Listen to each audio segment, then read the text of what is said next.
అంతర్జాతీయ నాట్య సమ్మేళనం, లక్షగల అన్నమయ్య సంకీర్తనలు, అంతర్జాతీయ అంతర్జాల సదస్సు పేరు చెప్పగానే టక్కును గుర్తుకొచ్చేది సిలికానాంధ్ర. మరుగున పడిపోతున్న ప్రాచీన కళలకు ప్రాణం పోయాలని ఆ సంస్థ సంకల్పించింది. సంస్కృతి సంప్రదాయాల పరిరక్షణకు నడుం బిగించింది. ఒకప్పుడు గొప్పగా వెలుగొందిన మంగళవాద్య కళకు పూర్వ వైభవం తెచ్చేందుకు కృషి చేస్తోంది. వివాహం లాంటి శుభకార్యాలకే మంగళవాద్యాలు పరిమితమయ్యాయి. ఆధునిక హంగుల వల్ల మంగళవాద్యం ఆదరణ కోల్పోతోంది. ఇలాంటి పరిస్థితుల్లో ఆ కళను ఉన్నతంగా నిలబెట్టే ఆలోచనతో సిలికానాంధ్ర సంస్థ ముందుకు వచ్చింది. మంగళవాద్యం విశిష్టతను చాటి చెప్పేందుకు హైదరాబాద్ ఎల్బీ స్టేడియంలో కచేరీ కార్యక్రమానికి సిద్ధమైంది.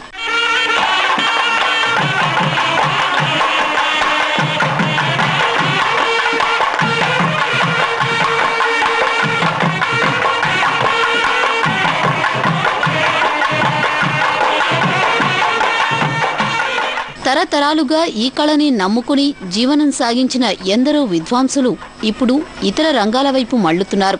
ఈ పరిస్థితుల్లో సిలికానాంధ్ర సంస్థ డోలు, నాదస్వర, సాక్సాఫోన్, క్లారినెట్ పై ప్రజలకు అవగాహన కలిగించేందుకు ప్రయత్నిస్తోంది. ఇంటింటా ఈ సంప్రదాయ వాద్యాలతో శుభకార్యాలు నిర్వహించుకునేలా ప్రజల్లో చైతన్యం కలిగించేందుకు అంతర్జాతీయ మంగళవాద్య సమ్మేళనం మంచి వేదికవుతుందని సంస్థ నిర్వాహకులు అంటున్నారు.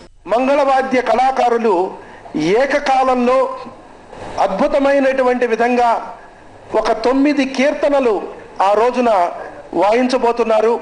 దీనికి మహామంగళవాద్య ధ్వానం అని పేరు పెట్టడం జరిగింది.